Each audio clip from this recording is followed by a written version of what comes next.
Welcome, everybody, to today's event on LawGPT, using AI to modernize judicial systems, legal practices, and the future of legal work. This event is part of a series of webinars on law and change that is organized by BICL in cooperation with Singapore Management University, and in particular with their Center for AI and Data Governance. In this series, we discuss how global crises and global developments are changing the law and how law and legal services can assist in the orderly management of global change. And today's seminar is spot on that topic. It focuses on the impact of AI and machine learning in the legal sector and on the question if and how AI can research, analyze, and apply law. You will have noted that Mark Findlay from SMU was supposed to moderate the session. Unfortunately, he can't be with us today, but Professor Michel Canassa from the Université Catholique de Lyon has kindly agreed to co-moderate that session together with me. However, Mark will still be with us because he has kindly prepared a video introduction to today's event, and we will see that in a minute after we have introduced our speakers. So let me just briefly explain how the session is going to run. So we will first hear some ideas from Professor Gregory Lefkovich from Brussels University, and the other speakers will then build on his speech and they will comment on his ideas and add their own thoughts.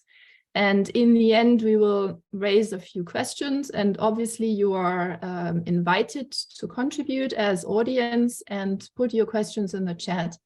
And we will then read the questions to the speakers. I quickly pass on the floor to Michel to start with a presentation of the speakers. Thank you, Eva. Thank you very much and welcome to everyone. So this is my privilege to introduce the first three speakers. Starting with the keynote speaker, Professor Lefkovich from the Université Libre de Bruxelles, who is a professor there and the director of the Smart Law Hub. Is principal investigator at the Artificial Intelligence Institute for the Common Good in Brussels. He has several courses in different institutions in Europe, including at HEC Paris. He's a founding member of the International Platform of French-speaking experts in law and AI, and he regularly advises governments and private companies on digital transformation. The second speaker will be Professor Rebecca Williams, Professor of Public Law and Criminal Law in association with Pembroke College of the University of Oxford. Her work focuses on the relationship of law and technology and the ways in which the law will need to develop in order to keep pace with technological developments. She is a co-founder of the Oxford Law Tech Education Program, and her work includes examining optimal methods of decision-making, and has been cited by various jurisdictions, including the European Court of Justice, the Supreme Court, and the Court of Appeal of England and Wales. The third speaker is Professor Marion Hudak, who is Professor of Private Law at the Artois University in France. She is also a fellow at the Academy of International Affairs in Germany, a member of the AI Transparency Institute. She focuses on the governance of artificial intelligence in the EU with specific interest in standardization and consumer protection. She's a member of the French Standardization Committee on AI in France. Therefore, she is involved in various groups, research groups about AI, and especially a French program called Confiance.ai. As far as I know, she will soon publish a book, a co-edited book on AI governance and consumer protection. So, Eva, I give you the floor for Thank you. the next presentations. Our fourth speaker is Julia Gentile. She's fellow in law at LSE Law School and teaches IT and the law and cyber law. She was lecturer and researcher at Maastricht University and visiting lecturer at King's College. And her focus is on EU constitutional law, law and technology, and human rights within the digital environment. And she is one of the principal investigators of a very interesting EU-funded project called Digi Public Values. And she explores in that project how to protect public values in the context of digitized public services. And Michel, whom you've met already, he is professor of private law and dean of the Faculty of Law at the Université Catholique de Lyon. And his research areas are law and technology, but also international and European law, commercial law, consumer law, and the law of obligations. He focused recently a lot on the interaction between law and technology, contract and product liability. And you might know some of the books he co-edited. Those are the Cambridge Handbooks, the Cambridge Handbook of Artificial Intelligence, the Cambridge Handbook of Lawyering in the Digital Age, and the Cambridge Handbook of Smart Contracts, Blockchain Technology, and Digital Platforms. So far to our panelists, and now we will hear from Mark Findlay by video.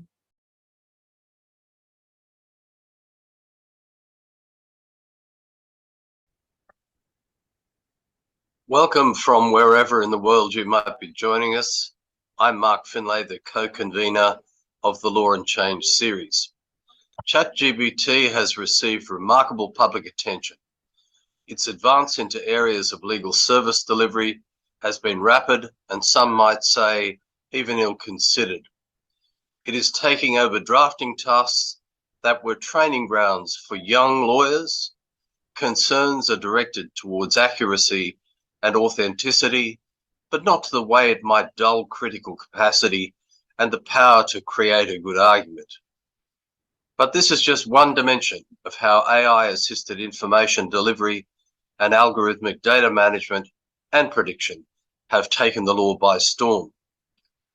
As is always the case with the Law and Change series, how is law changing in the face of global challenges, and how can law change these challenges? Today's session will tackle some of the most contemporary questions facing legal professionals and those who care about the principles on which law is based and about access to justice. The panel is excellently placed not only to demystify AI in modern lawyering and judicial determinations, but to interrogate how legal work is not just augmented through AI potentials, but how AI can fundamentally change the nature of legal work. Are judges and lawyers ready for this? Can they avoid being blinded to the deeper issues of how AI will develop law and influence the relationships between lawyers and those they serve by desires to save efficiency and to make money out of new technology? Can digital transformation widen the power imbalances that plague legal service delivery today? Already in many courts worldwide, judicial decision-making is assisted by AI predictive algorithms. Will dependencies eventuate, challenging judicial discretion and independence? As commercial clients look for code models to ensure compliance and due diligence, will this lead to a flight away from lawyers?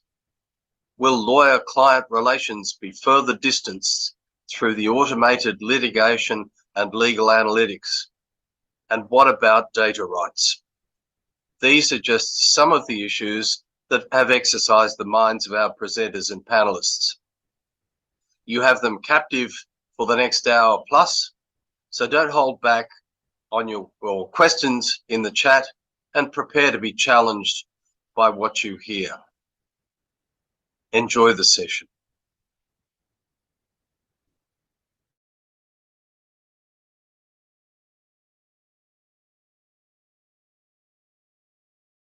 Thank you. Now we will just hand the floor over to Gregory.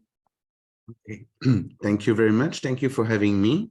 I'm happy to put some ideas to start a discussion today. I would like first to perhaps to give some very highly abstract ideas before going more into what it means for the legal industry and legal scholarship. The very broad ideas, I have two. The first one is that digitalization or digitization is not a thing, it's a vision of the world. I mean, in the academia and in practice, lawyers have a kind of magic tool or a kind of ontology to address any kind of problems. That's what we do, because we have, I would say, since Roman law, this idea that we can address any question based on the distinction between legal persons, things, and some kind of legal relationship. And each time we address a question, we will translate the problem with these three huge categories, and then we can say, okay, it's a property, this is a license, etc., etc. But it's based on this ontology. And digitization and people in informatics, they also have a kind of magical tool like this one. They also have a kind of ontology, but it's not exactly the same. You have two things. One is data, and the other one is data processing. And basically, AI is more about data processing, and that is this kind of, let's say, digital mindset has a kind of huge influence, since we are in a more and more digitized society. And I would say that no states have completely understood that, and also international organizations, because what we have now is a race to regulate data and a race to regulate data processing. So basically to put some legal rules on top of this kind of digital mindsets elements. And it's probably not completely hazardous that the first rules were about personal data, because that's exactly a huge problem. If you look at how, I mean, if you consider the digital mindset, you don't need the person. So if you put you want to make a distinction between personal data and non-personal data, it's kind of challenge from the perspective of people involved in development. The second idea is that and it's basically kind of hypothesis, is that we are experiencing from different parts, including government, the idea that there is a kind of new ideal of law that a lot of people are looking at, and that's what I call smart law. It's a little joke, it's kind of joke, but it's because it's sometimes, and most of the time, it's really dumb, but it's this idea of scientific, mathematic, algorithmic, risk and technology driven law. And I think it's quite appealing, because to decision makers, or even to the general public, because it's supposed to be evidence-based, based on data. It's supposed to be more scientific, because you use mathematics to address different kind of issues, and so you will have metrics to address different kind of questions. It will be the same for everybody, and it's a new ideal of the rule of law, because you will be ruled by law and not by man. So with these two elements in mind, what about ChatGPT, and what about the use of large language model in law? Of course, it was a huge success for OpenAI to go to the market, let's say, with ChatGPT.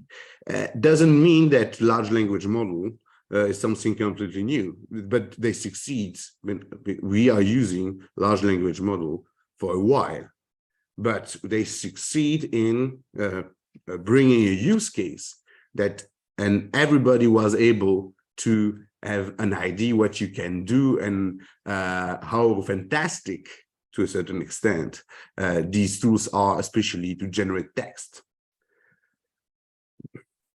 So, and as usual, when you have this kind of new hype in AI, you have a lot of discussions, including in the legal sector, about should we address this new tool, should we adopt this new tool, and how it will potentially disrupt the profession. I have to say it's a continuous discussion. Of course, it's always it's not possible to say, okay, we have this point in time where you have a disruption, but we have already since several years an adoption of AI tools in the legal sector. If you think about technology assisted review, we have even some decisions considering that it's a kind of part of black letter law that you can use technology assisted review in the context of e-discovery, for instance. And technology assisted review is based on machine learning. Of course, it's supervised. So I think there is a transformation that is already there regarding how lawyers are acting. But the question is, no, can we use these large language model, and especially ChatGPT, to do the job of a lawyer? And from this perspective, I think there is, of course, the time of science. I mean, science takes more time than marketing. So that's a huge problem, because of course, we have RV that was developed for, especially for Alain Hervry, and PwC, but it's still it's still kind of beta test. And ChatGPT, if you use it today to search law, I would say be careful, because as it was mentioned, the use case was not designed to be a search tool. It was designed to show that you can have a kind of natural experience in interacting with an artificial intelligence system. So of course that was the intent, but then people want to use ChatGPT for a lot of other stuff, while it's basically a text generator. I had already a lot of discussions with people from the legal sector, and it's not always clear for everybody that the system is optimized to find the next token, considering the words before. So that is what GPT does quite well, but it has no knowledge. I mean, it has a kind of knowledge, but represented in a model with a lot of parameters. But the idea is to have a kind of probabilistic approach to the next word. So anyway, you have already a lot of law firms using ChatGPT, especially for text generation.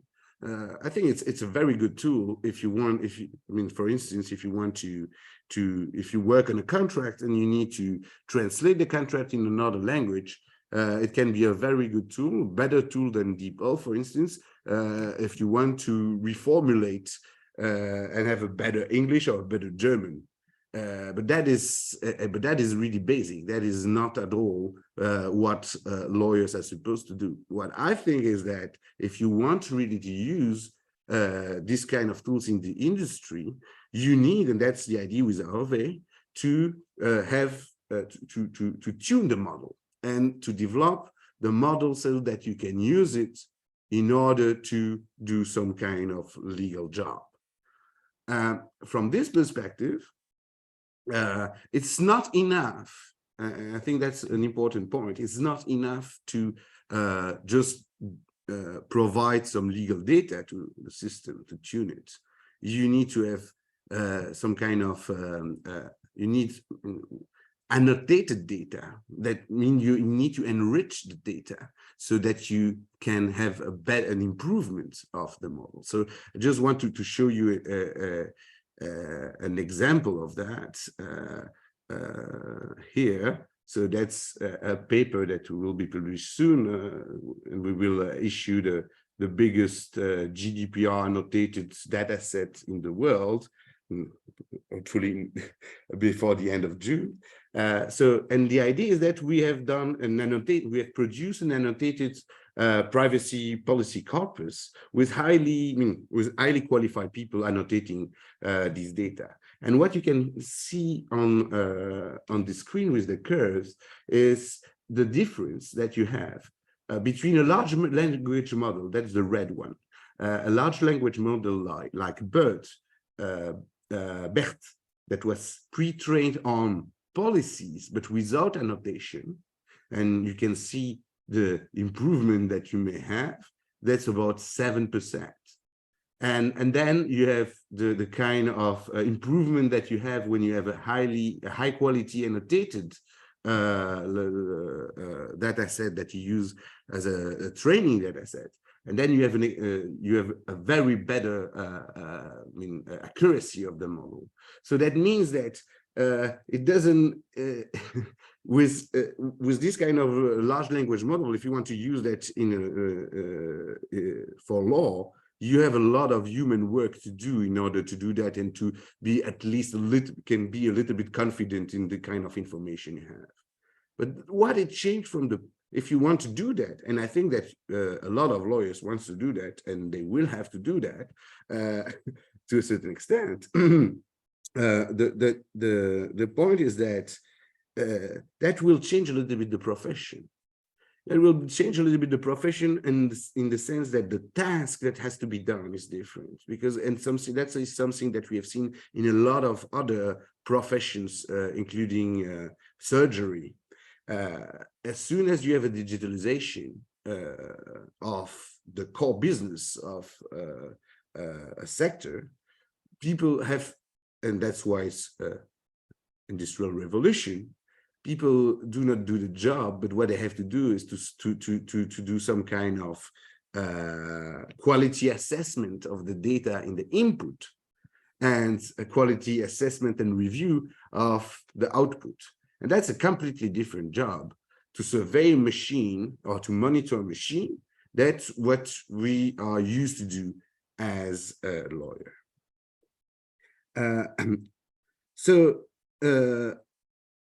And I'm almost done with this introduction. But what what I can imagine, and I think what we will have, is that we will have more and more very basic tasks that will be automated in the legal sector, as we have seen already sometimes for, if you are working in the financial sector, for instance. In the financial sector, a lot of legal work is or things that are connected to legal work are completely automated. For instance, if you want to identify market abuse today, you rely on software. If you want to review some kind of contracts, you use a lot of software to do that. So that's already there, and we will probably have more and more. So, but in order to do that and to have quality model, it means for me that we have to imagine more and more lawyers working with people that have some knowledge of, let's say, machine learning, but more generally informatics. And there are a lot of questions, including for ethical rules of conduct that may happen, including can you do, to what extent can you have a multidisciplinary practice with people from software development. But we have already some examples. Alain Overy, they are doing some kind of sourcing with the Fuse incubator. Clifford Chance, they've tried at the beginning to create a software company, because, and that is the last thing I want to say, because what AI will do, I think, or AI is already doing to a certain extent, is it changed the world. And that means that it changed also the job that lawyers have to do and will have to do. Just to give you some, because regulators are more and more focused on how to put more and more liability on companies, organizing some kind of compliance requirements for everything. It means that what companies are interested in, I mean, a lot of industries, what they are interested in is not only to have a legal analysis of this or that. And I cannot say the name of the company, but we have some experience with this kind of question. They want to understand the law. Yes, that's good. But they want also a tool. They want also a software that they can use in order to have some kind of compliance measure in the industry or even on the supply chain. Just take an example. If you are working in the software industry, you have to respect a lot of rules regarding personal data, dealing with the data, etc., etc. But it's also huge data supply chain. So a company may be interested in knowing what is his own liability, but they want also to have tools to check and to be able to a certain extent to automatize the monitoring of all the suppliers and all the actors in the supply chain of data, in order to be sure that the supplier's tier 16 is still implementing in contract, in its policies, in its practice, etc., the code of conduct or the privacy policy of the data controller. And that is something that you need. I mean, companies are interested in having this kind of tools that they can use in order to do the compliance. And that will be more and more the case. And if you look at, and that's the end, at the AI Act that we are discussing now a lot in the European Union, I think it's can be a lot of jobs for the legal industry, because what you will have to do when you respect the AI Act as a software producer or as a deployer, you will have to ensure that the tool or the AI software is safe.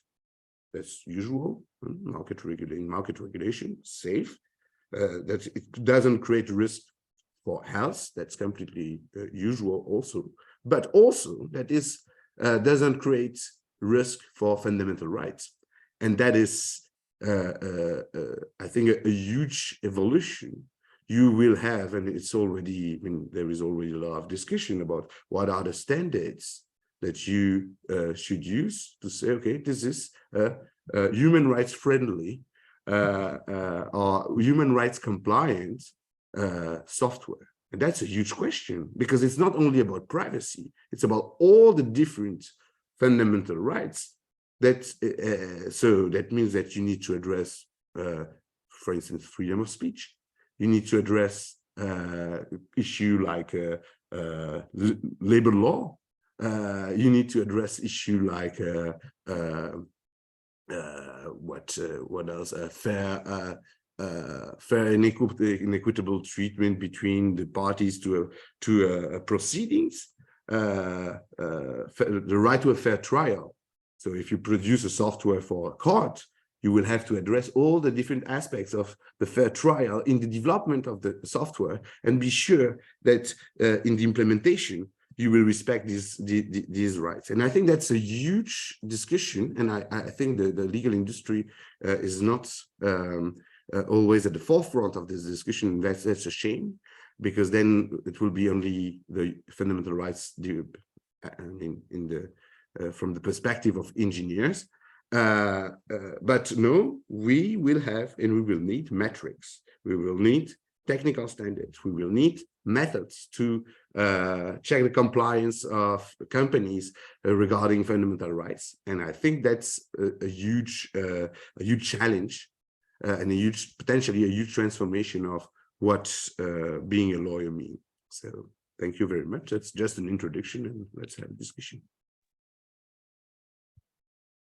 Thank you very much, Gregory. Let's hear from the other speakers first. I've seen that there are lots of questions. Don't worry, we will try to answer them all. But I would like to give the floor first to Rebecca Williams. Thank you very much. And thank you so much, Gregory, for that introduction. I really want to just emphasize a lot of the things and reinforce a lot of the things that Gregory said. I think one of the key points for us to remember, while it's at the sort of the peak of its hype at the moment, is that ChatGPT is not all there is in the world of AI and machine learning. And I have been in various contexts where I've heard people sort of suggesting that maybe it could be used for decision making, and that this would be great because it also gives explanations. And I think it's really important that we understand that that is not actually what it's built for. As Gregory was saying, what it's built to do, as he pointed out, is to predict the next word in a sentence or the next section of a sentence. It's not there to make decisions or to be used for research or many other things. So it has one use, which it's very good at doing, but that doesn't mean that we can use it for all possible uses. And I think it's really important that one of the things that we do going forwards is think very carefully about which kind of model we want to use in which circumstances, which kind of system is best adapted for the use to which we want to put it. And ChatGPT is great in the sorts of contexts that we know, as he says, that law firms are using it, where you think, well, I want to make the following 5 points. Could you just do that for me? Sort of almost like a junior colleague. And it's very good at doing that. But it would be quite worrying if it was being used for algorithmic decision making, for example, in comparison to a system that was actually built to do algorithmic decision making, even if that system can't give an explanation. If ChatGPT gives something which sounds like an explanation, it's really not. It's generating something which does exactly that, sounds like an explanation. It isn't one in a sense that any human would really recognize. So I think that's the thing for us to remember, is that ChatGPT and any of the tools that we might use are just that. They are tools which we can think about in terms of the uses that we can make of them, and potentially the other systems to which we can link them. So I saw a lawyer from Pinsent Masons the other day who was giving a demonstration on linking ChatGPT to LangChain and being able to build things out of ChatGPT doing that. And Gregory's already mentioned Harvey and so on. And I think that's the way to think about these things, as a tool we can combine with other tools potentially to build something that we want, but rather than seeing any one of them as an answer to everything absolutely in itself.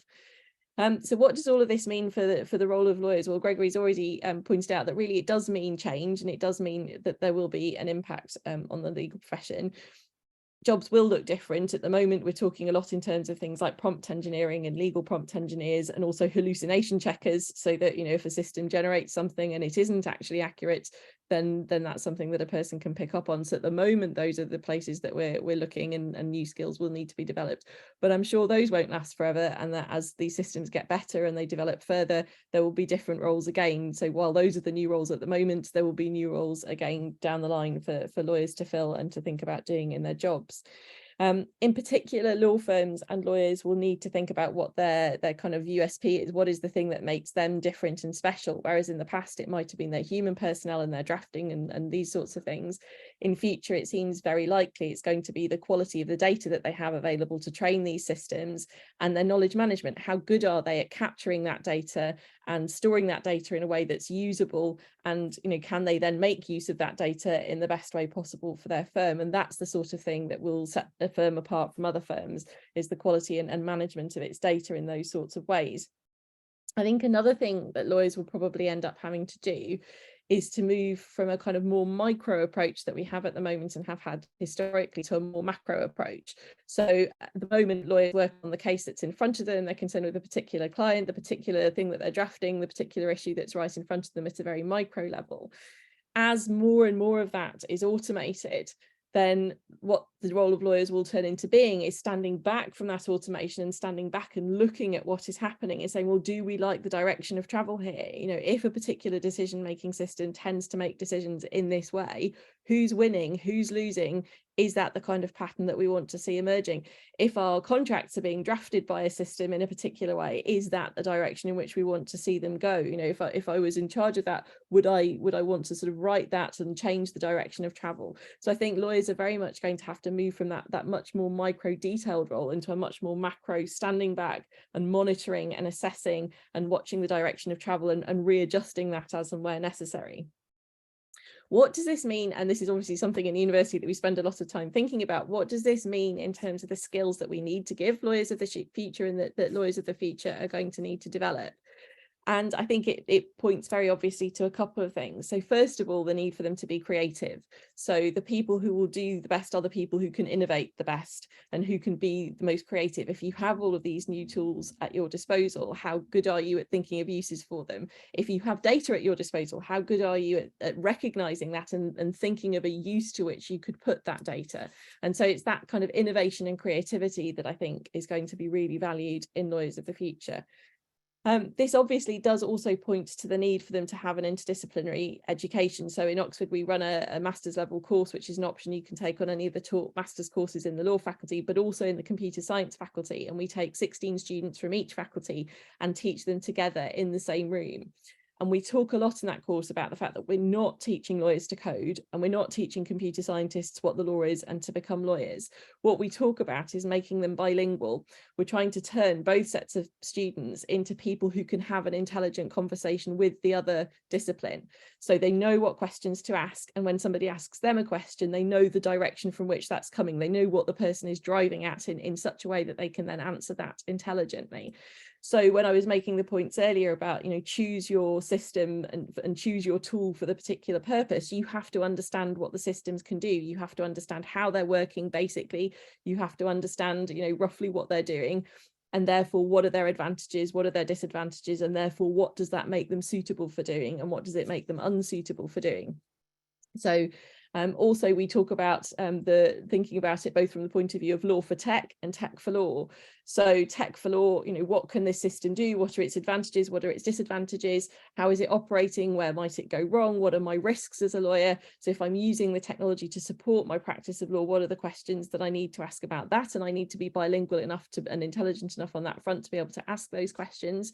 But also law for tech. So where do our existing human laws need to be adapted because they're now going to have to apply to a context where the dispute has arisen out of technology, not out of human interaction? So Gregory mentioned metrics, which is something that I'm very interested in. What is the right metric to, if we say a system is accurate or it's performing well, we know from the ProPublica debacle that and the Compass risk prediction system that you can have very different assessments of what it means to be successful, and they can point in very different directions. So how do we have a methodology for choosing the right metric for the right context? How do we know that this is the metric to use in this particular context? So again, lawyers are going to need an interdisciplinary education to understand what those different metrics mean, what the statistical limitations and benefits of each of them are, and therefore which of them should they choose in which context. So really, lawyers of the future, as I say, don't necessarily have to be able to code, they don't have to be able to build these systems themselves, but they do at the very least, I think, have to be bilingual so that they can have those intelligent conversations with people from technical disciplines. So thank you. I will hand the floor over to the next speaker. Thank you, Rebecca. We will now hear from Marion Hudak. Yes, thank you very much. A lot of very interesting information already. So the presentation of Gregory and the discussion so far are clearly highlighted that AI is specific, in particular when considering machine learning and in comparison with other advanced technology. So of course, AI support us and lawyers in many ways on a daily basis, but it may also disempower us and make us less responsible for our actions. And we know that at the same time, AI systems are not themselves accountable for their actions. So we should be aware of that. And in particular, in the field of law and justice, which are, of course, critical. Law and justice are dealing with people's lives. So it's, of course, very important to take into account. And I would like to focus on two main impacts of AI on legal practices and judicial systems, and try to provide then some observation or recommendation. First, AI impacts the lawmaking process.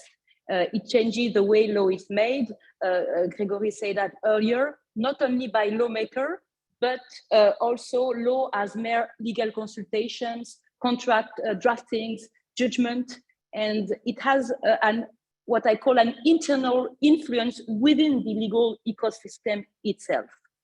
But also, secondly, AI impacts the law implementation process. So the way law is applied, and in that respect, it has an external influence in the legal relationships between legal practitioners and third parties, so the lawyer and the clients, the judge and the litigants, and so on. So based on this twofold impacts, what consequences, what recommendation does it call for? For me, maybe two key words here: awareness and accountability. So to make it more precise, I think we need AI awareness and accountability by design for legal practitioners. And this implies maybe two different types of behavior and actions from the legal ecosystem, internally and externally. So in the lawmaking process on the one hand, and in the law implementation process in the other hand. I will just give few elements on those two points. For the lawmaking process, I think that lawyers, we use AI, such as a large language model in their work, need to know this, but also, and it was said by Gregory already, they need to understand, and by Rebecca, they need to understand the main feature of the AI system they are using, the reasoning mode of the system, the type of data used, the performance rates, and so on. And in connection to that knowledge, they should have information on the applicable normative framework. There are already several provisions that apply to AI system in various jurisdictions worldwide, personal data protection law, non-discrimination law, and we also have soft law, such as ethical principle for responsible AI developed in different international fora. So this AI accountability and awareness for legal practitioners is about ex-ante compliance. So in other words, it's a kind of digital due diligence. And of course, it's not, conceptually, a new way of action. But I think this digital due diligence for legal practitioners must be taken very seriously in the AI ecosystem. And I would just give a very concrete and easy example.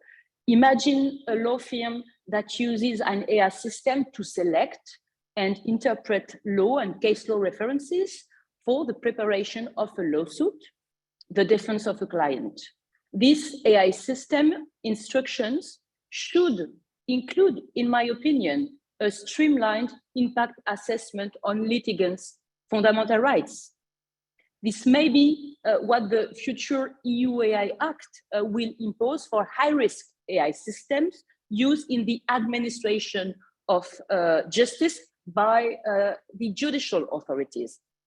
But I think this should be applied as well for all AI systems, even classified low risk, when the AI systems are in direct contact with people's defense. So in the litigation and dispute settlements ecosystem.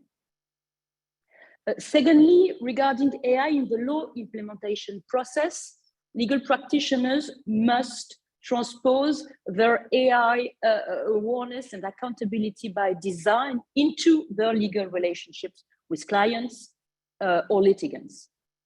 So when a lawyer has used an AI system to draft a contract or to make a decision like insert this or that clause or calculating the amount of certain fees, he should be transparent toward his clients and inform him. And if we take here again the future AI Act already mentioned earlier as a reference point, the user of high-risk AI system will be partly in charge of human oversight. And this is not only a requirement for AI provider. So the objective with this human oversight requirement is to ensure that AI system and its results are supervised by humans. So we stay in control towards the machine. And if you have a quick look on Article 14 of the AI system, the implementation of these requirements impose for user, for instance, to fully understand, I quote, the capacities and limitations of an AI system, to be able to decide in particular situation not to use the AI system, or also to be aware of certain type of bias of the AI system. So I would say that the use of AI require here a great vigilance on the part of legal practitioners. They should be proactive and have the best possible command of AI technology. And I think that Gregory and Rebecca had also the same feeling. And just to mention a latest news showing that this use of AI in legal practices is highly sensitive.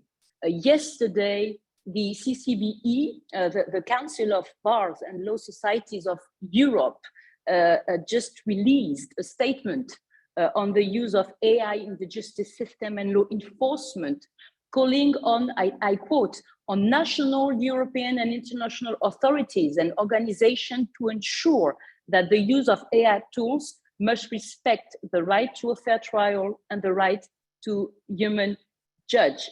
And they also recall a statement they made earlier with other NGO on the use of predictive and profiling AI tool in law enforcement and criminal justice. And since those AI systems may pose unacceptable risks in a democratic society, they should be banned for the CCBE. So clearly we are at a crossroad here. So we have crucial choices to make, and it's clear that law experts and academics have a key role, but also within this multidisciplinary ecosystem. I think it's very important. I also have some element on AI standardization and fundamental rights. This topic is quite sensitive, and Gregory started to mention it. I don't know if I talk about it now or maybe later during the debate, as you like. Later during the debate, I think would be better. Yes, I think it could be interesting. Thank you very much. Thank you very much, Marion. And now we hear from Giulia Gentile. Thank you very much, Eva, and thanks to all the speakers for sharing such thought-provoking comments and reflections on the potential of AI in the legal profession. So again, as previous speakers, I will build on what has already been said and perhaps add few further provocations.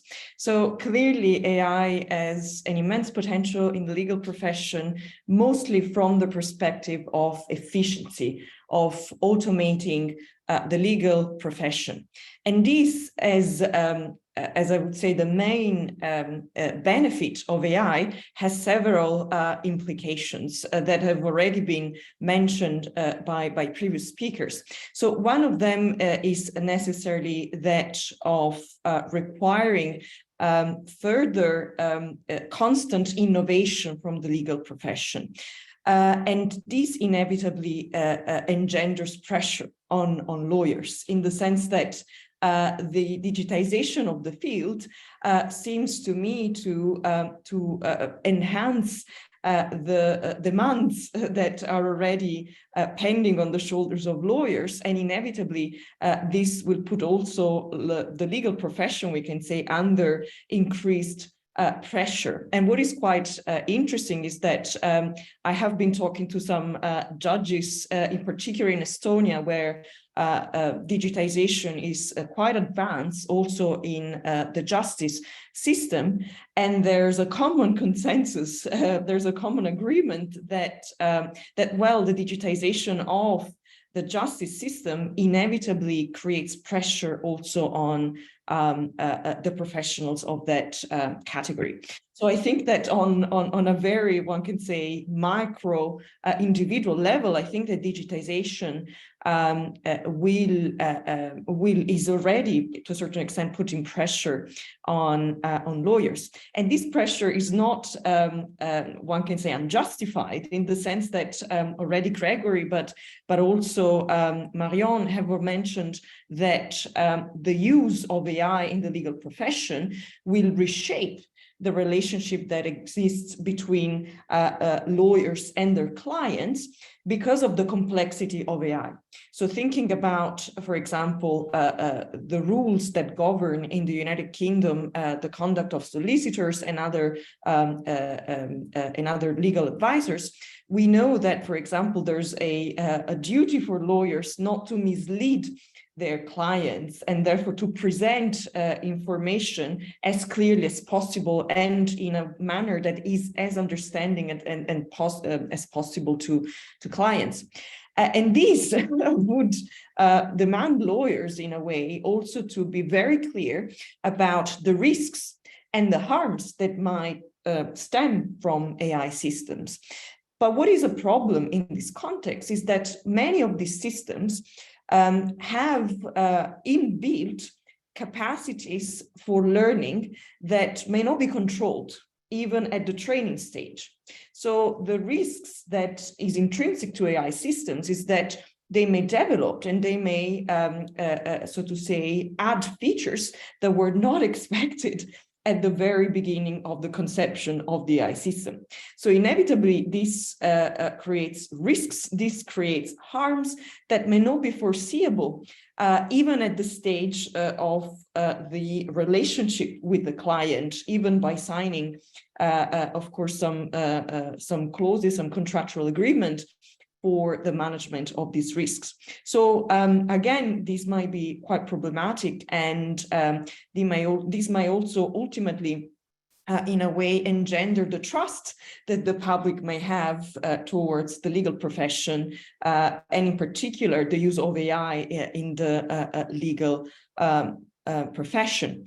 And to this, therefore, I would like to add another, one can say, perhaps controversial point, in the sense that the technology is rapidly evolving, and this is the result of studies that have been conducted since the 1950s that have demonstrated that the pace at which technology develops is exponential. So the technology that exists today will be outdated probably relatively soon. So a question I think that law firms should ask themselves when investing in digitization is that of longevity. To what extent will the technology that will be used in the next, so to say, years will be likely to remain within the company, within the structure of the law firm in the foreseeable future. So, and this question, I think, is also very important, not just for the legal profession, but also for justice systems. So I have been studying the digitization, as I said, of Estonian courts, but also of United Kingdom courts for several projects that I am leading. And what is quite remarkable is that because of the technological developments and also the necessary time that is required to train models, to train AI systems, in many cases, and this is something that can be observed already for the justice system in the United Kingdom, where enormous amounts of investments have been poured by the government in order to transform and digitize courts. What we can observe is that, well, the technology that was envisaged to digitize the system, well, might run out of time, so to say, in the sense that new developments may arise, which means that locking, in a way, the system into a specific technology might, so to say, be risky from, one can say, an investment perspective and also a technology perspective, so to say.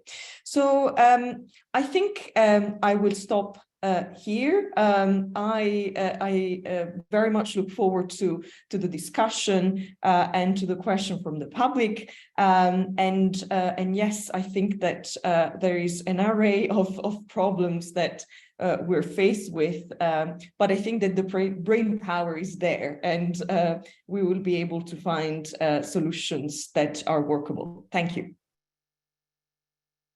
Thank you very much, Julia. And finally, we're going to hear from Michel Canossa.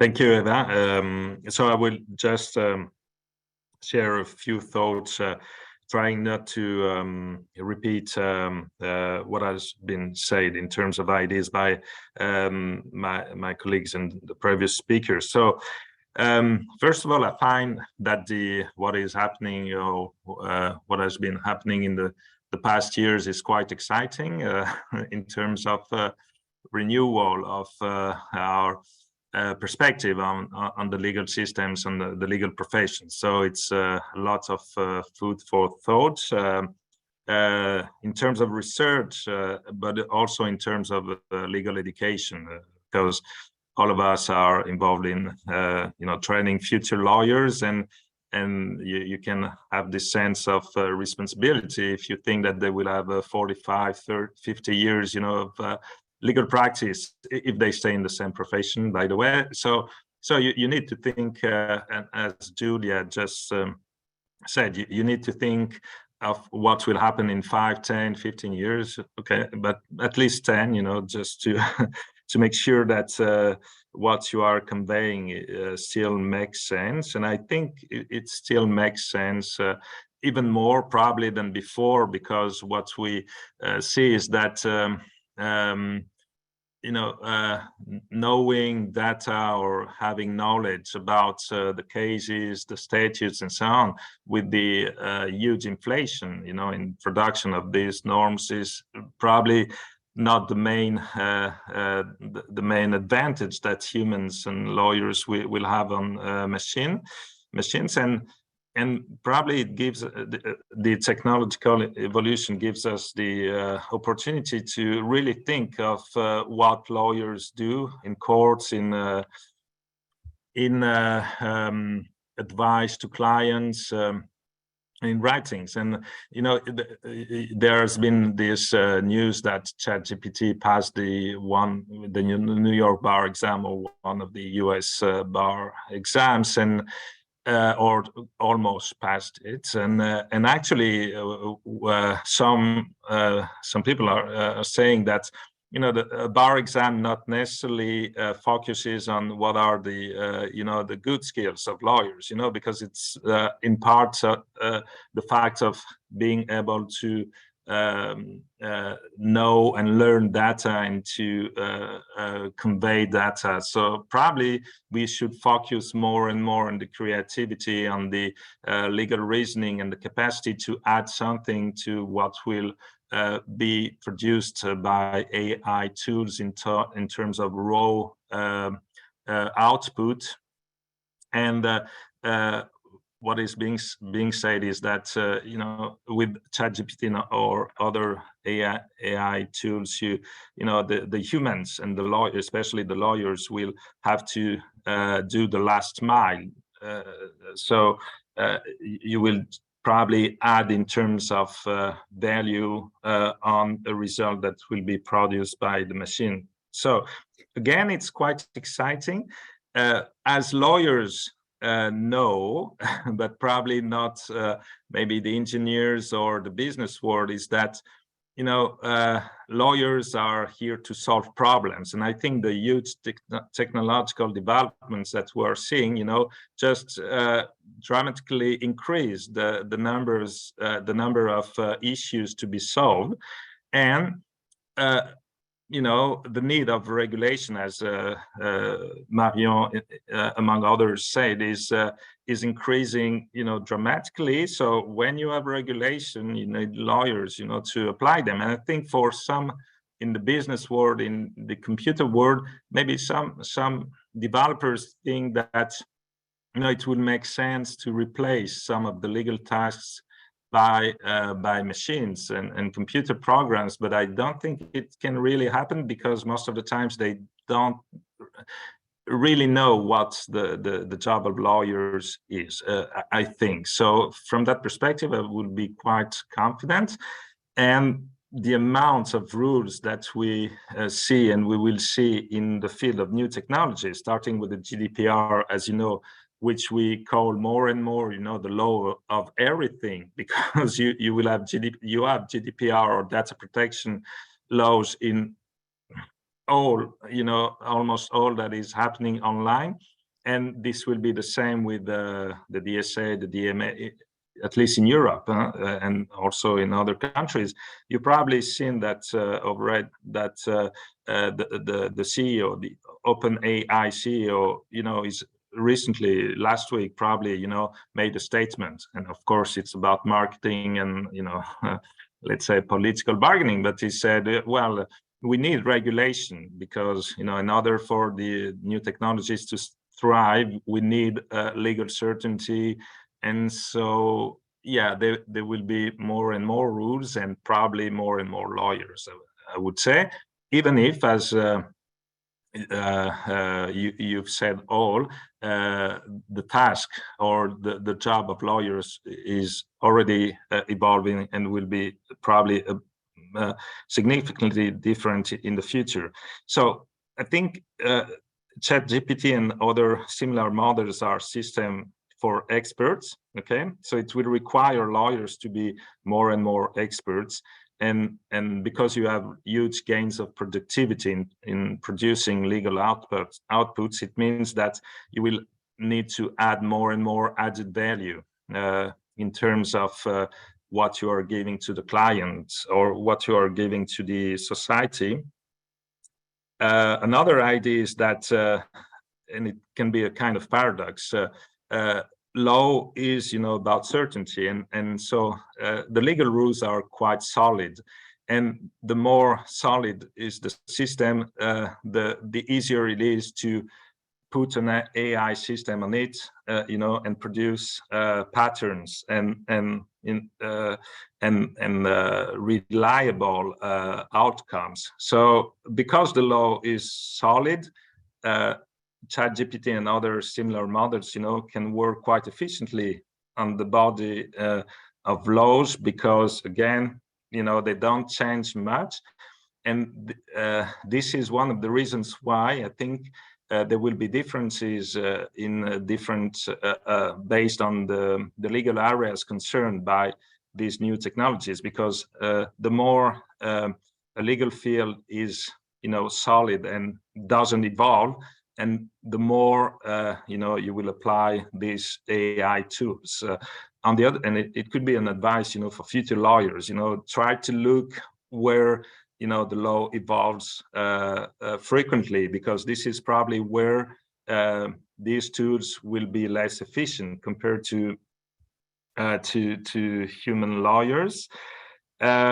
Strangely enough, 2 or 3 years ago, we thought that computer coders were the kings, and the future kings of all the future economy, the digital economy. And now we realize, that using natural language, okay, you can ask to new AI tools to write codes, computer code, and so it changed very, very fast. And you remember that 3 years ago or 2 years ago, we would suggest to lawyers to learn how to code computer codes, which doesn't seem to be anymore the case, because you can directly interact with the AI using natural language. As it has been said, I think by Rebecca and Gregor as well, lawyers have to be, everyone, but lawyers especially have to be aware about the limitations of these models, okay? Because there are limitations in terms of inputs. So it's just about statistics. So if on the internet you have many, fake news, the system reproduces fake news. So to train the systems is indeed, as you said, probably a new job, and making sure to identify clearly the limitations of the system is important. As Marion knows, I'm not always let's say, found or confident in applying, soft laws, ethical principles, and ex-ante compliance when facing new technologies, because there are very strong market-driven forces, and it's about money, it's about gains of productivity. And therefore, I think, but this is what will happen actually, or what is happening.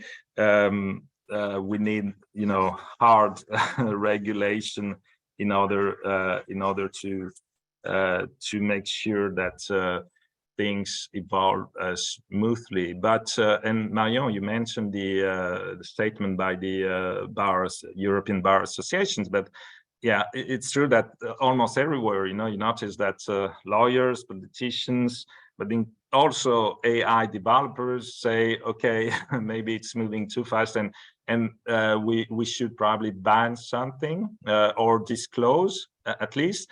And because the market is so strong, when someone starts in one country, it's difficult that the other law firms, okay, or the students, or every lawyer or every person, will refrain from using these tools. So, well, bans, I think, will only be temporary if they do exist. So,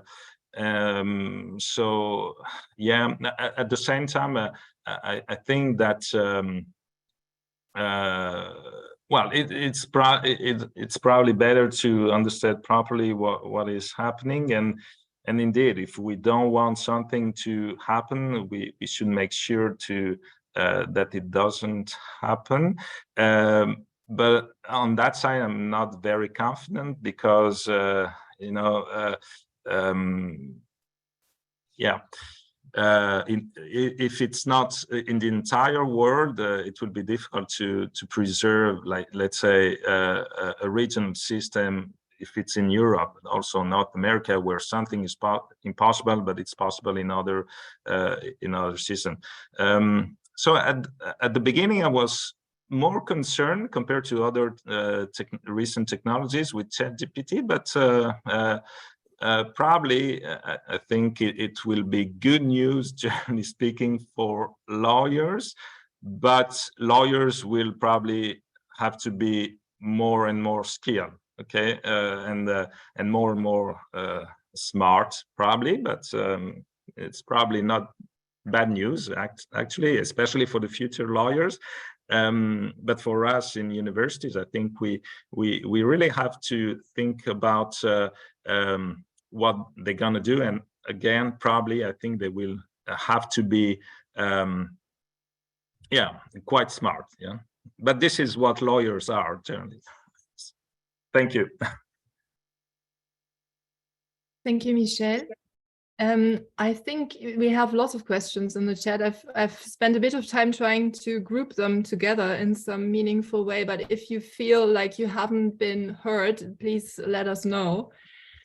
So I would like to, first of all, thanks for very fascinating contributions by all of you. And we can see by the number of questions that people are in the audience is intrigued by what you have been saying.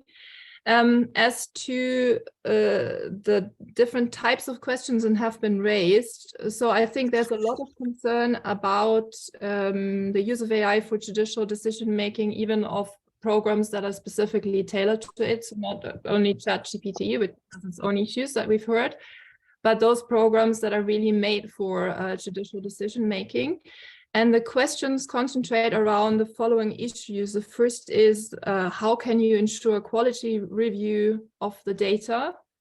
Especially because we heard that it's quite burdensome to actually do that. Is there some sort of minimum data set that is needed for the reliability of the model that is used. And then also the question, if you train AI based on a certain data set at a certain moment in time, how can it evolve with society? What if the jurisprudence changes and the program doesn't take that into account? Then it has been raised, what do we do with the question of longevity of technology as such? So if the different models that are used change rapidly.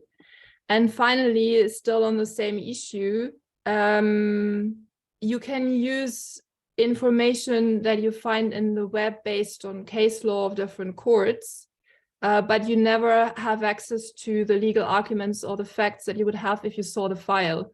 So the question would also be, could the file be used in some way? Obviously, information is confidential, but is there any way of using more information than the actual decision? I throw this out to the speakers. Please manifest yourself if you would like to comment on one or the other of those questions. Yeah, I want to I mean, first of all, to say something that, because that is quite important that we did not address about the clients, because I mean, at the end of the day, the industry relies on what clients need and what clients are ready to pay for. And I think that's there you have some potential problem because we have a lot of examples that people were not able to complain or to write a letter to complain about something like 6 months ago, but then no, they ask ChatGPT and they have a letter. They have a letter, of course, it's not correct, it's not accurate necessarily, but they have a letter. And they can use this one, and they use this one to contest this, contest that, say, okay, I will not send to the administration, they will not pay fine, to send to the neighbor that it was too much noise and it's forbidden, etc., etc.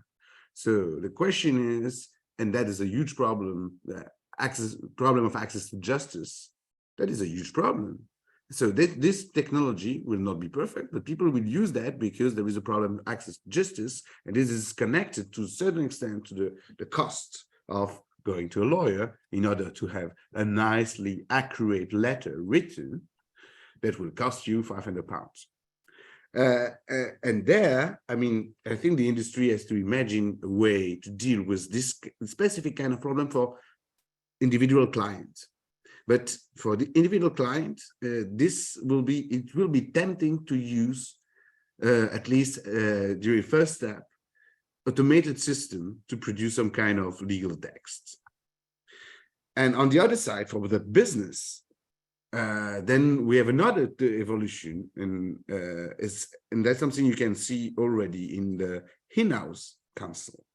And we have done, my friend David Restrepo has done a paper about this one, is the fact that more and more the job, more in a lot of companies, the département juridique, the in-house counsel department, the legal department, they are absorbed by the compliance department. And the head of the compliance department is, in a lot of cases, not a lawyer. That means that let's say the food chain of norms, who is the king of the norms, who are the expert for the norms, this is something that is changing in the companies, and maybe it will change also outside the companies if lawyers are not ready to address the problem that the business clients have. That is more and more about compliance and macro issues. Of course, you will still have the question to going to the judge and based on also some kind of privilege that law firms have. But if you cannot help them to do compliance regarding data, to do compliance regarding AI, to integrate the negotiation with labor unions regarding the AI system that you will implement for dealing with employees, then there is also a risk that there you will have other professionals that will get a high position in the field of norms. And so I think that's from the perspective, I mean, because we need to focus to a certain extent on clients, that's something that will be potentially a little bit challenging for some law firms that do not have a culture of research and development or investment. It's because mainly most of law firms have no investment. The idea is that you do your job and then you get the money as an equity partner. That's the idea that you will not take the money but invest in development, new services, etc., is not yet there in most of the law firms. So I think I just wanted to add that in the discussion, because when we discuss concretely what happened in the legal sector, I mean, it's a question of, okay, you have a client, you need to have clients, and you have to have clients that are ready to pay for the services that you can provide. If I may add, Gregory, I think what you said about in-house legal departments of companies, and it's true that, but probably it's the lawyer's responsibility or fault, but the perception of lawyers is outside of the legal world is quite often, you know, the perception of a burden, and not something that helps the decisions. And probably this is one of the reasons why the legal services are one of the main targets of the AI technological tools, because, you know, probably in the business world, generally speaking, there is this kind of trend, and my perception for clients and legal services to, well, first, it's true that it will be Darwinian, okay? So for small law firms, it can be quite a hard life today and in the coming years. So probably the professions should have this in mind in order to bring more solidarity among, you know, this word, because otherwise you know, firms will probably be absorbed or disappear, and probably this is not something good. And my perception, but I don't know what are your thoughts, is that it will be like more or less, you know, in the banking sector, where when you have a lot of money, okay, you will have the human, you know, service, okay, you have the private banking, you still have someone to talk to, a room to sit in, and if you don't have, you know, money, it's about chatbots, and you know, you don't have the same quality of service, and it's already the case, of course, in the legal services area. But depending on the amount of the file and the case, of course, you will still, you know, have the human touch, and for standardized cases like consumer law or whatever, you know, it will be probably more and more automated. So to a certain extent, one might think that it's a good thing if courts, you know, deserve more time to the complex cases, and to the cases involving a fair amount of money, and deal with other quite simple and standardized cases on a partially automated basis, because at least you know, you would have more access to justice for small claims, you know, without too much personal dimension or human dimension. But we generally know that this is not what happens, because the states will probably not, you know, have the perspective that they can use automation in order to save time for judges, so that they can focus more on important issues. Probably at the end of the day, you know, they will reduce the number of judges. And on the private side of the legal profession, yeah, the firms, you know, think that if they don't need the interns or the paralegals, this it happened actually already with discovery, of course, and e-discovery, and it will probably happen more and more with other quite repetitive tasks. And so on, and as you said, it's probably also because of the fact that in law firms, a lot of work is about paperwork, administrative tasks. They are not very stimulating most of the times. And so it makes sense to a certain extent to focus the human brain, you know, on complexity. But the paradox being that the more you use large language models, tools, or social networks or whatever, nonetheless, your capacity to analyze and to focus on, you know, a demanding intellectual task is reduced, actually. So for all of us, but especially lawyers, I think we should also, you know, preserve the capacity to focus, yeah, and to think in terms of complexity. And probably it was a bit more the case before, when our attention was, you know, more focused on limited sources, articles, decisions, and so on. But the amount of capacity and sources now reduces the capacity to focus and to train our attention and our analysis capacity, I think.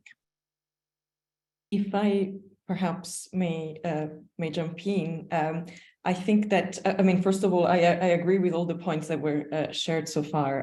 Absolutely, Gregory and Michelle, I agree with you that there's a tension in the field between, one can say, the benefits of innovation to direct, to better focus the attention of lawyers to complex cases versus the disempowerment of the profession. And so building on this, I think that there's an interesting narrative that, of course, is taking place amongst judges about the authority that courts have as dispensing a public service. And I would like to make the point that also lawyers are, in a way, providing an essential public function, in particular when it comes to the right of the defense. So certainly lawyers have a certain status in our society as the link really between individuals and courts. So I think that the authority of the profession is something that should not be, so to say, lost in the process of digitization. And this is, I think, the first point that I would like to raise. Authority grounded, of course, on the ability of lawyers linked to legal reasoning, as well as to empathize with other human beings concerning their problems. So I think that this is something to bear in mind. And then I would also like to bring a very interesting case study. So in the United Kingdom, one of the most digitized interface services offered by courts is online money claims. A pilot that was launched in 2017 that focuses on small claims.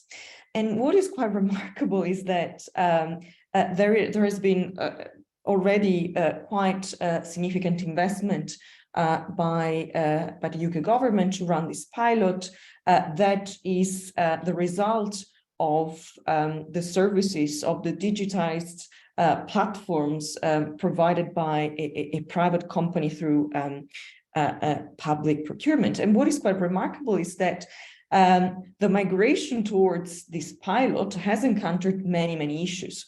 So the pilot was launched in 2017, and since then, clients and also private parties engaging with the platform have reported a lot of technical issues. So we think that technology will necessarily improve and make our lives better. But what about the glitches in the systems that can, in a way, impact also the experience of clients as well as lawyers interacting with the platform?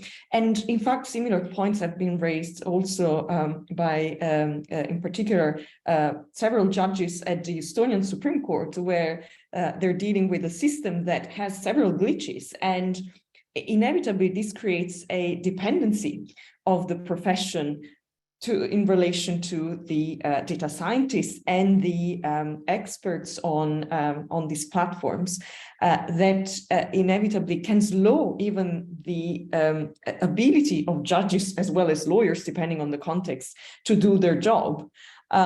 So I think these are very practical and tangible examples that perhaps should make us think about what we want to achieve, which tools we want to use, and also what kind of experience we want to provide to clients as well as lawyers interacting with the technology.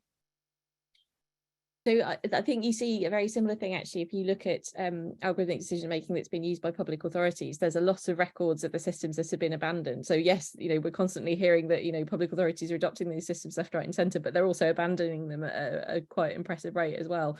And that's exactly why, is because they don't do what they were supposed to do. They turn out either to be very biased and to have huge problems in those kinds of respects, or to just not perform at the level that people were hoping that they would perform at, and do the job that people were hoping that they would do.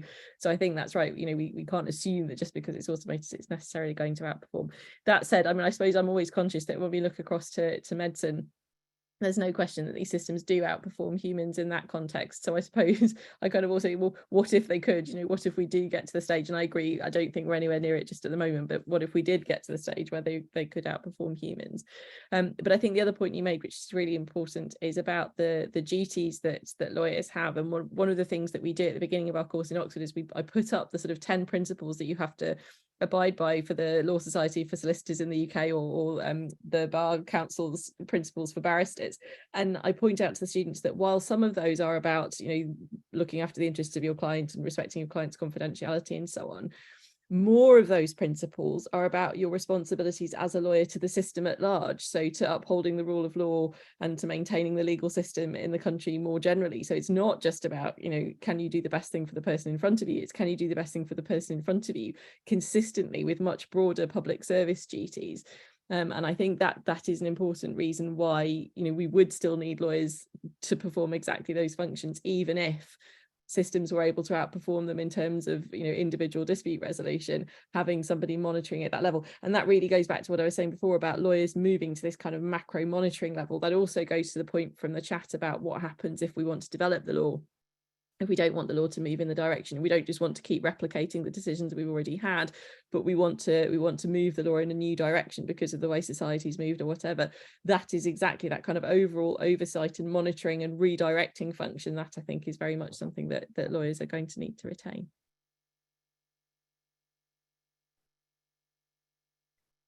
Thank you so much. Any other comments on? But perhaps on just a point, Marion has not said anything yet on this. Yes, I do not have a lot to add. I fully agree with all the different elements, and I think the most important for me is what said about the duty of lawyers. And when I was earlier talking about the human oversight requirement in the AI context, I think it's fully in line with that. You have that duty vis-a-vis the technology, and you have this duty vis-a-vis your clients. So I think in a way we are talking about the same thing. That's my point. So I fully agree with that, and I think it's important, and we will really need to have a comprehensive understanding of this human oversight requirements, because when already reading the AI Act proposal, you have really a lot of development on that concept, and that's quite complex to understand. But it's not only a technical requirement. So I need here, there is really a complementary work to be done. And here again, we're back to this multidisciplinary analysis, because we will have this requirement to be put by design into the AI system, but we will have to practically implement it in our daily life as lawyers. So that's maybe my point. but regarding, I want to say something about all the questions that were asked about, okay, what about this quality review, the minimum data set, etc. So there's a really concrete questions that lawyers may have. And I think there are different answer to that. One is probably that most of the law firms should do some, use some kind of blueprint to follow kind of blueprint to identify where they are in the potential to use some kind of tools in order to improve their practice or make it more efficient, develop new insight, or doing some kind of work on the clients, or develop new solutions. Because that's the three reasons why in companies you have data AI projects. Either you want to be more efficient, or you want to create new product, or you want to develop to know better your customer and provide them better services.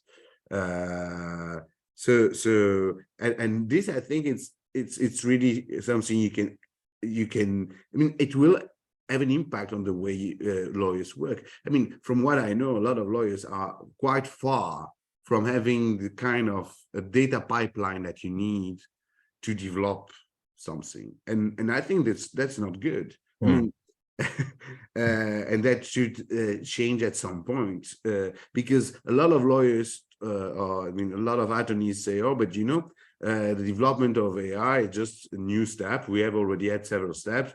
In the past, we were using typewriting machine, and now we use computers. And so we had already this transition, and now it's a new transition going the same way. But that is not correct. Lawyers have never go from typewriting machine to computer. They use computer as a typewriting machine. They do not use any advanced techniques that you have. So we are already, most of the time, it's true also for a lot of students, we are already like 30 years in the past regarding the use of the technology that we have already. So I think that it's important to understand if you are ready to do something with that as a law firm or not. Do you have a process to deal with the data you have?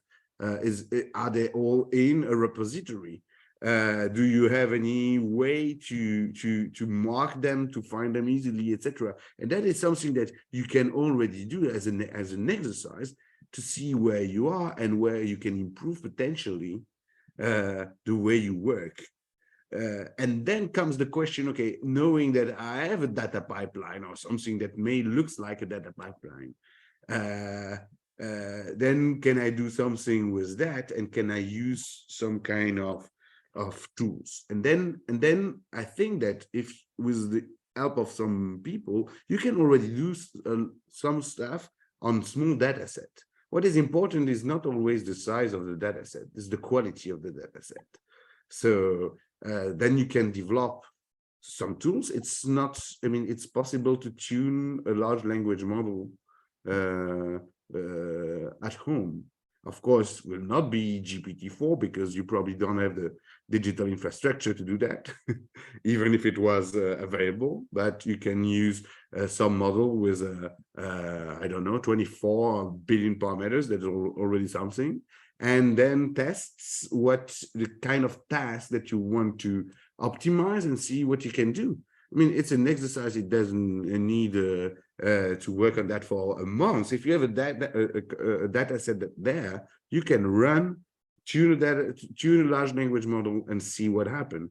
If it's useful, it's not useful, etc. Starting with a small task, because the idea that you will have a complete digital transformation like this, even in big technological company, you don't have that. So and then comes another question that was mentioned, and I think that's important, and I'm also a little bit focused on that now, is that the tools that exist today, a lot of them are made for common law. I mean, for specific tools for the legal sector, and that is something that we should be careful because and even the research agenda in law and technology is driven by questions typical from common lawyer, like case similarity. Case similarity because you have the precedent. That's something we don't need in civil law, and doesn't answer the question, some questions that a civil law lawyer may have. And there, I think the academia, the industry has something to do, so we do not rely on a culture that is not the local culture, and that is not always relevant, but may have an impact, because if everybody use the tools that are available and start to think as a common lawyer, then it will change the legal tradition, and that is for sure. Why, for instance, if you do some clustering, if you want to do some clustering, so the unsupervised clustering of decisions for civil law decisions, you can do something something really easy. It is easier than what you have to do in common law, like counting the number of articles that the judge, because most of the time the judge say, okay, here I apply this, here I apply that, etc. You extract that, you see how many articles are the same, and you have already some kind of clustering that makes sense for in a lot of cases to see, okay, are the cases related to the same kind of legal question, just to show something like that. So each point here is each dot is a case, and so you have here they are connected on the basis of these cases having 2 articles from the civil code the same. Then if you say, okay, let's see what happened if you look at 3 articles the same. 2, 3, yeah. And what about 4 articles the same? And you see that the clustering, it's completely unsupervised, is really kind of efficient, because you start to see some group of cases, and then you can say, okay, if you do a manual check on that, it works to a certain extent. So then you have all the cases regarding holidays not given by SNCF, you have them there, and it's unsupervised. So it's a tool that is kind of would be really helpful if you want to deal with a data set of case law. But these tools are not available on the market, because there is no research on that, because it's not interesting for common law lawyer, because they don't have this logic of connecting, extracting the articles and doing the clustering on this basis. But so there was just to show an example of that, but we have of course more, and there I think there is some kind of, we should be, even if you do some kind of experiment in your law firm, should be careful if you are not in a common law country, that the kind of treatment or tools that you want to use on your data were designed or make sense in your legal culture. If I may, one or a couple of the questions in the chat relate to the traditional question of bias, bias among human judges or lawyers, and bias, of course, in the machine, and the capacity to reproduce and expand the biases. And the related question was about, or is about, the right for citizens to a decision made by a human judge, and maybe also it's a connected question to a certain extent, the obligation for courts or lawyers to use AI tools or technological tools that will reduce maybe the bias, or that will help them to make a better decision, or to provide a better legal advice. What do you think about well, the issue of bias first, but you touched the question of the quality of data, of course, but it goes a bit further maybe. So I don't know if you have, you probably have thoughts on that. Well, I might start perhaps.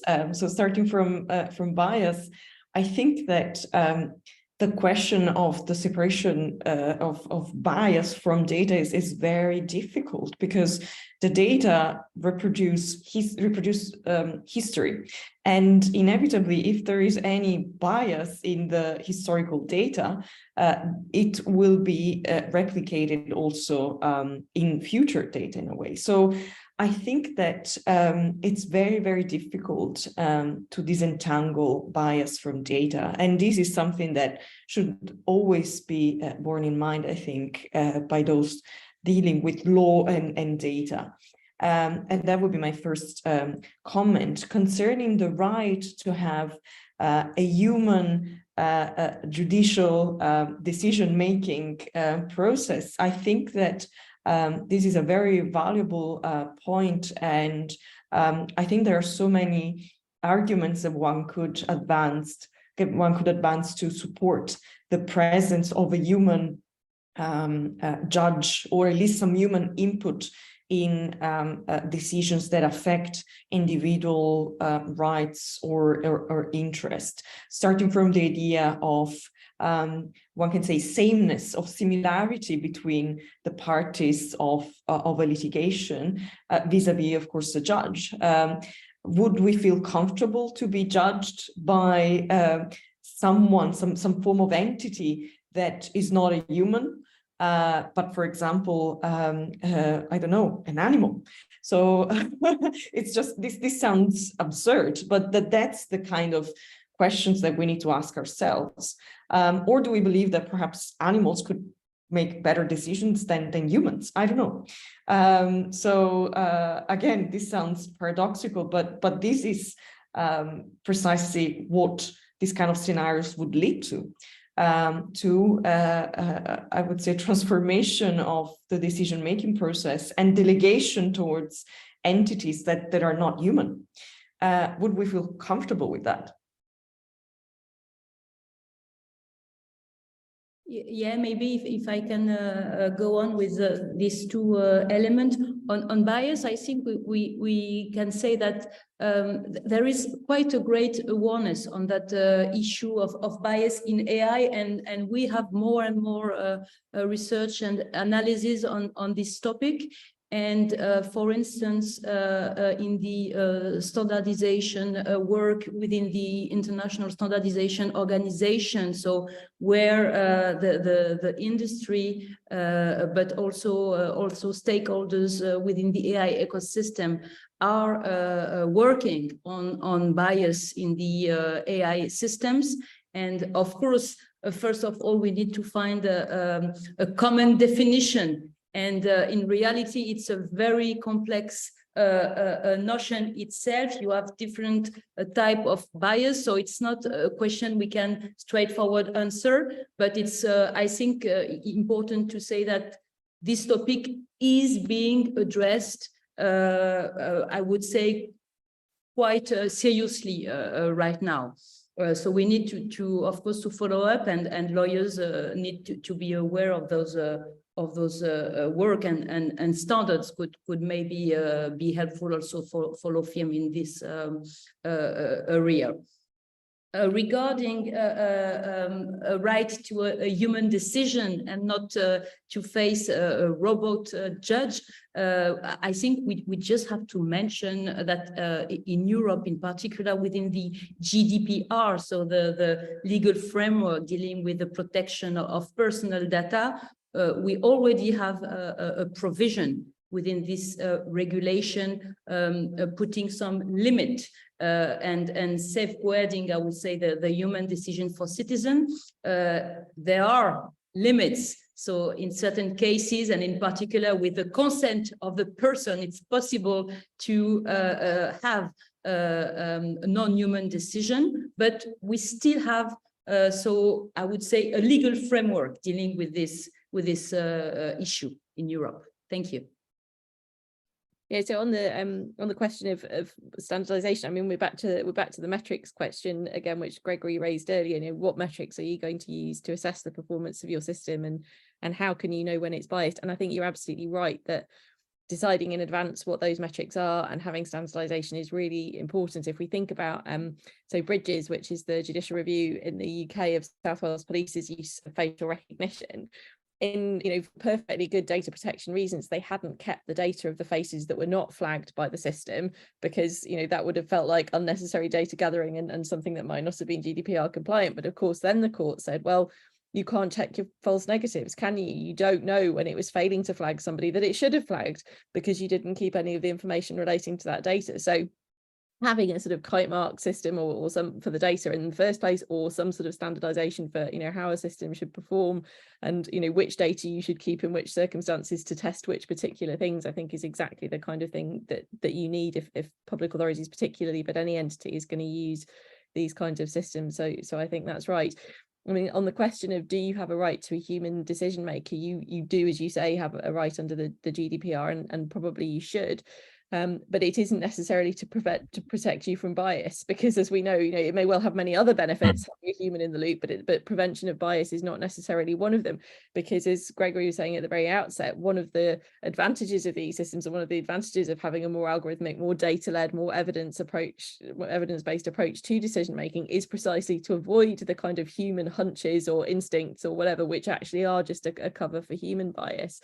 So there may be many good reasons for having a human in the loop, but avoiding bias is not necessarily one of them, because in many ways we have more of a problem with bias in humans because we don't exactly know where it comes from, and we don't exactly know how to cure it, whereas we have a better grasp of both of those things when it's an automated system that might be acting in a biased or discriminatory way. So to a certain extent, maybe imposing to a certain extent the use of systematic tools and technological tools, including in the decision making, could make sense, because well, maybe to reduce bias, maybe, but also to have a decision that is based, on a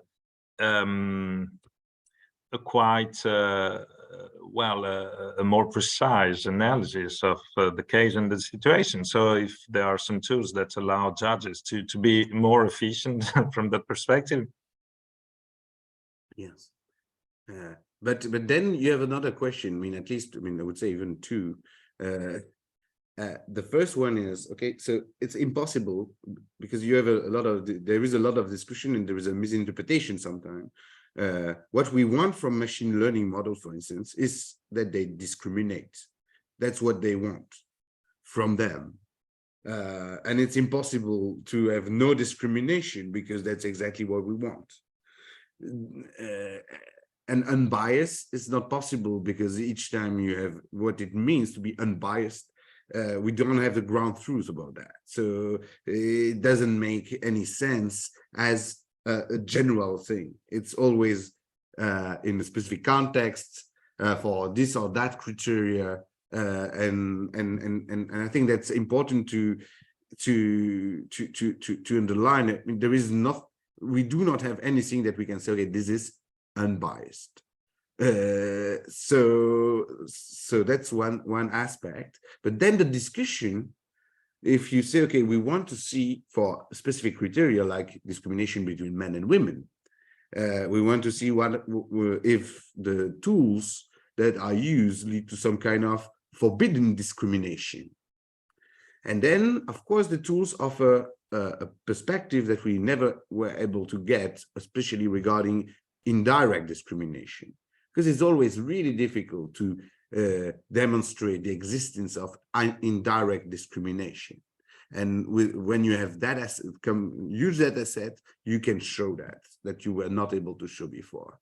Then the question change also, because let's imagine, and this is concrete question now, you are a bank and you have a system for credit scoring, and it happens. In fact, it's the case that you have a discrimination between men and women regarding credit scoring, because you have more men than women that receive a credit and a good credit score. So this is a discrimination, even if it's based on some real elements of our society that, in fact, when people ask for credit, it's between 30 and 40. This is not the best period for women regarding their financial perspective and their career, etc., etc. So you have explanation, but even if you have explanation, it's the discrimination. But then comes the question, okay, so we have this discrimination, we have to do something about that. And then it's lawyers should be ready to have a discussion that is not the usual micro case-based discussion, is what should we do? Because you can say, okay, but then what we want is to tune the system so that we have 50% of women and 50% of men in credit allocation. Okay, but that means that in the credit scoring, you will have a huge discrimination against men. Because in order to do that, for men to get a credit, they will have to have a credit scoring of, let's say, 7, while for women it would be 4. Then you have a problem there. What you can also say, okay, what we want to do is we will take 100% of the women, 100% of the men, and in each gender, we want to have the same percentage of credit given. And that's another way to deal with that, but that will have other impact. But this kind of high-level discussion about statistics, basically, is the thing we should be able to do, and to agree to discuss this kind of problem, not like fundamental rights need always to prevail, because the thing is that if you want to act at the level of a system, what you will have, and the metrics will always, you will never have 100%. So do you prefer a system that respect, like, for instance, in 96% of the case, the freedom of expression, and in 84% of the case, the right to equality and non-discrimination? And then it's a completely different way to address problems. But it's because it's not the same thing. We have machine that decide on every case, basically, while in general, we have some very small amount of cases that go to the court. And that's the kind of discussion that we need to have. I mean, I think also in the legal sector, because for now, this kind of discussion, you have almost no lawyer. And so it's a different, so you have technical standards that are produced, and you have almost no lawyer in these discussions. And the Commission wants to do some, create some kind of incentives to have more lawyers participating in, for instance, standardization process. But it's not easy at all, because some people wanted to have a little bit more information about this question of technical standards. And Marion has said already something about that, and especially regarding bias, and that's correct.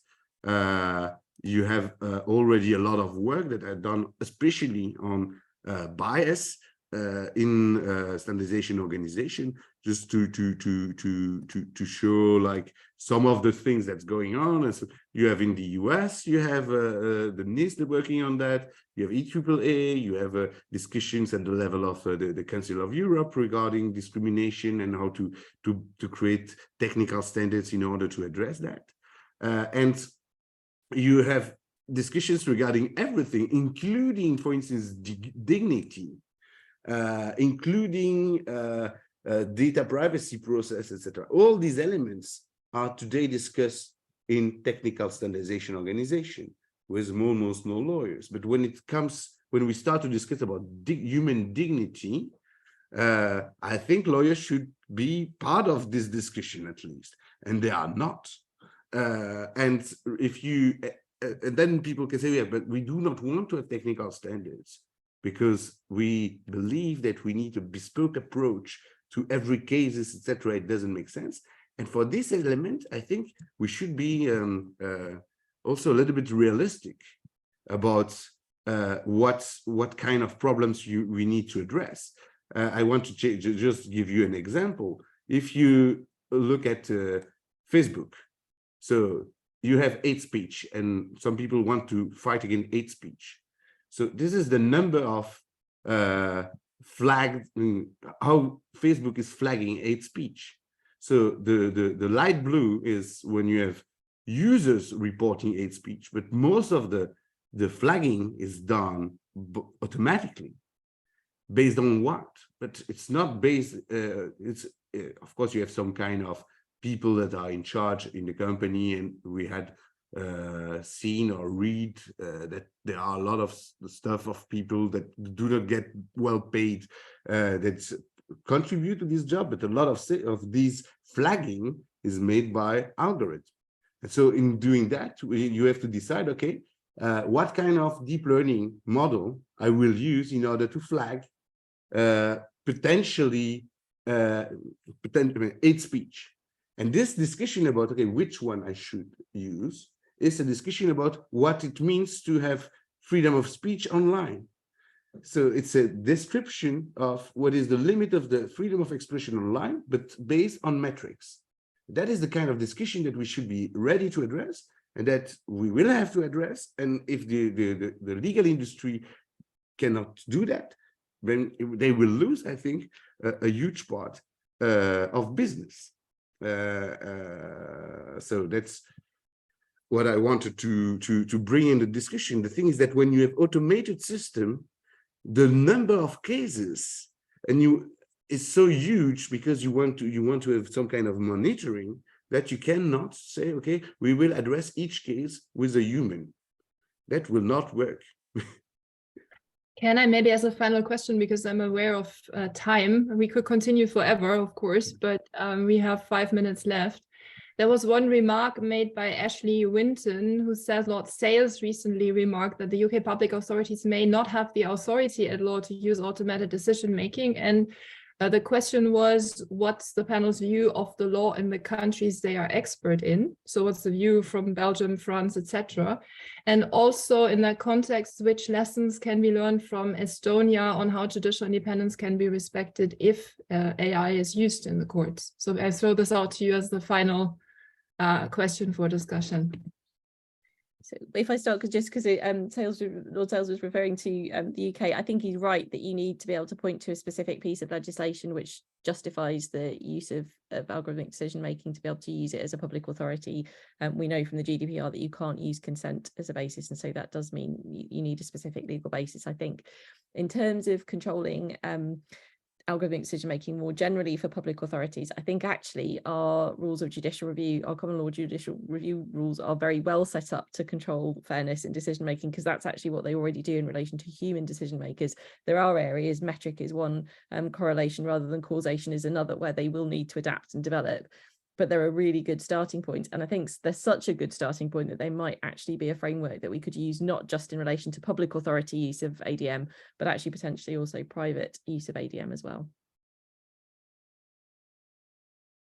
I'll follow up Rebecca's remark, and yes, and side with her on everything that was said, in the sense that the authority for using automated decision making, in particular in European countries, I'm talking, for example, about Italy, where I'm from, but also Estonia, demands a legal basis, and Article 22 of the GDPR that was mentioned earlier on by Marion would also apply. So inevitably, there are already some safeguards that would constrain the ability of using automated decision making. But going beyond the GDPR, of course, there are ethical normative questions that regulators would need to face inevitably when moving forward in the digitization of courts.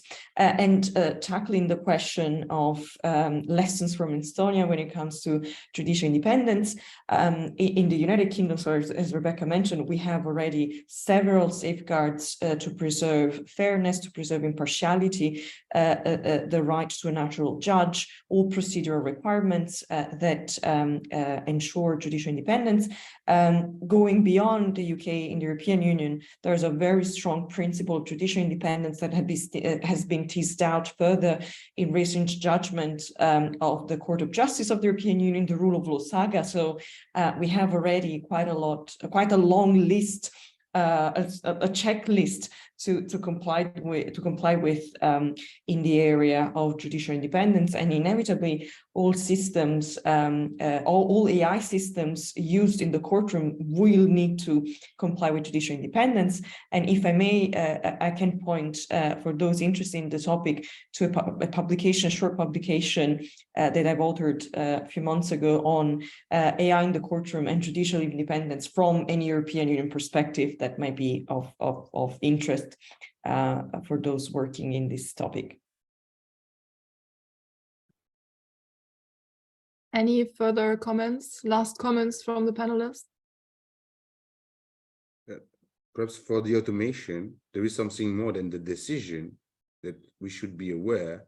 It's all the process that goes before, because even if you have a human decision, but everything is based on machine learning model. Like, for instance, we have already in a lot of tax administration, like 92, 93, 94% of the control are on the basis of machine learning model applied to the data that are available. It has an impact on it has a huge impact on individuals, even if the decision is at a more higher level. And we should be aware about that also.